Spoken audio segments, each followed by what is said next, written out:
The Addicts mascot Droog Face was designed by the guitarist of the band, Pete "Petey" Davison, and updated by the singer Keith "Monkey" Warren. It is based on the image of the Alex character from Stanley Kubrick's 1971 movie, A Clockwork Orange. The mascot first appeared on the cover of the band's 1981 album, Songs of Praise. In later releases of the album, we see the updated and the most known version of the mascot. Milo J. Aukerman is the lead vocalist of the punk rock band Descendents. The mascot is a caricature of Aukerman, and this is how the drummer Bill Stevenson tells its origin story. In high school, one of our classmates named Roger Duerline would just draw that little head. We were in 9th grade at the time. He was kind of making fun of Milo because they were close friends, and he'd draw simple comic strips called The Mishaps of Milo, which would play up to the side of Milo as the absent-minded genius. Eventually, we stumped the little stick figure on one of our albums, and as time went on, we found ourselves putting him in all sorts of different settings and contexts. The mascot first appeared on the cover of the band's 1982 album, Milo Goes to College. Tom Angelripper, the founder and the only remaining original member of Sodom, shed some light on the origins of the mascot during his interview with the website Invisible Oranges in 2011. When asked about what the history of the Knarrenheinz mascot in his interview, he replied, "We changed our music and our lyrics in '87 with the Persecution Mania album. When we started writing lyrics about real life, and that was Persecution Mania, that was the birth of Knarrenheinz." When the interviewer asked what Knarrenheinz meant, he said, "Knarren, it's like a gun.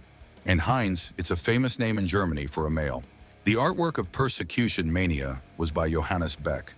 Angelripper, in his 2020 interview with HeavyStuffArt.com, told that, "I never got to know Johannes personally. He was a friend of Manfred Schutz, the SPV managing director, and he offered his artwork for the Sodom release. We agreed that it fits perfect to our music." Sodom's 2010 album, In War and Pieces, features the song Knarrenheinz, which tells the story of the mascot. According to the song, he is the chieftain of the dead. In a 2003 interview with MetalRules.com, vocalist Eric Adams of Manowar was asked, "Who is that guy in your album cover? Do you have any names for him?" He replied, "No, because he is you, he is her, he is this person, he is that person, and so on. He has no face, which was on purpose because everyone needs a hero in their lives, and our music is all about heroes and, being the leader, not the follower. It's a picture of the hero, and you being that hero is what it's all about. So there is no real name for it. It's a fantasy world, man. Put your face in it. You are the hero." The mascot first appeared on the cover of the band's 1988 album, Kings of Metal. The artwork was by Ken Kelly. He was also known for his iconic album covers of Kiss's Destroyer and Rainbows Rising. The D.R.I. mascot, Skunker, was designed by the original drummer Eric Brecht in 1982 as a high school art assignment to create a company logo. "The company was our record label, Dirty Rotten Records," says Brecht, "but we just absorbed it as our band's logo." He received an A on it. The mascot first appeared on the cover of the band's 1989 album, Thrash Zone. Overkill's mascot, Chally, a winged skull with glowing green eyes, was designed by the band's then drummer, Lee John Kundrat, aka Ratskates. He had also designed the band's logo. A primitive version of the mascot first appeared on the band's 1983 demo tape, Power in Black. On the back cover and the lyrics sheet insert of their first main studio album, Feel the Fire, which was released in 1985, we see the version of Chally as we know now. I dedicated a whole video on my journey to find out Chally's origin. I highly recommend you to check that out if you haven't watched it already. Vic Rattlehead first appeared on Megadeth's first album, Killing Is My Business, and Business Is Good, in 1985. Vic was described in completion in detail in the song Skull Beneath the Skin on the album, but on the cover of this album, he was merely a skull. His true first appearance was in Peace Sells, But Who's Buying? Dave Mustaine sketched the original drawing of Vic for the album's front cover. However, Combat Records lost the artwork and improvised a completely different concept.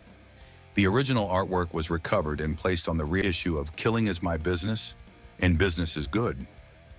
The name of Vic stands for victim, and Rattlehead comes from what Mustaine's mother used to say to him when he was headbanging, "Don't do that or you'll rattle something loose up there." This then led to the expression to rattle one's head, meaning headbang. According to Mustaine, the mascot represents his feelings about organized religions. In 2006, Dave Mustaine wanted to revamp Vic, and in order to do so, he commissioned DeviantArt to redesign him. He viewed all 2,500 submissions himself and picked the Polish artist Michał Zai Lawrence as the winner. Lawrence won a LTD Action, a Dave Mustaine Signature Series electric guitar from ESP. Motörhead's distinctive fanged face mascot Snaggletooth was created by artist Joe Patano in around April-May of 1975 and first appeared on the cover of Motörhead's self-titled debut album in 1977. Designer Phil Smee turned it into a negative and did the lettering to complete the logo. In an interview with Spin magazine in 2009, when asked about the origin of the mascot, Lemmy's reply was, "The artist Joe Patano asked me what I wanted. I said, something between a rusty, rotten, falling apart robot and a Knight of the Realm." The way Patano remembered it, according to his 2016 interview with Metal Hammer, was, "We discussed matters over a few drinks. He wasn't clear on exactly what he wanted, something like a knight or a rusty robot as I remember, a biker patch that could be displayed on the back of a denim vest."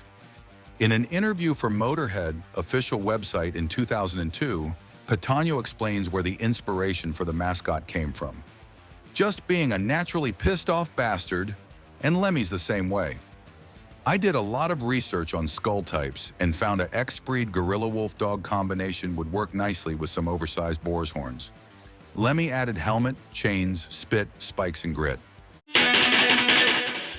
The Crimson Ghost is a character from a 1946 film serial of the same name. The Misfits first made use of the character's likeness in a flyer promoting one of their gigs on March 28, 1979 at Max's Kansas City, after Danzig and Jerry Only came across a picture of the Crimson Ghost while searching for images to silkscreen on t-shirts. The first album it was appeared on was Horror Business EP, which was released in June 1979. To this date, he is one of the most popular, if not the most popular mascot printed on t-shirts in the rock music history.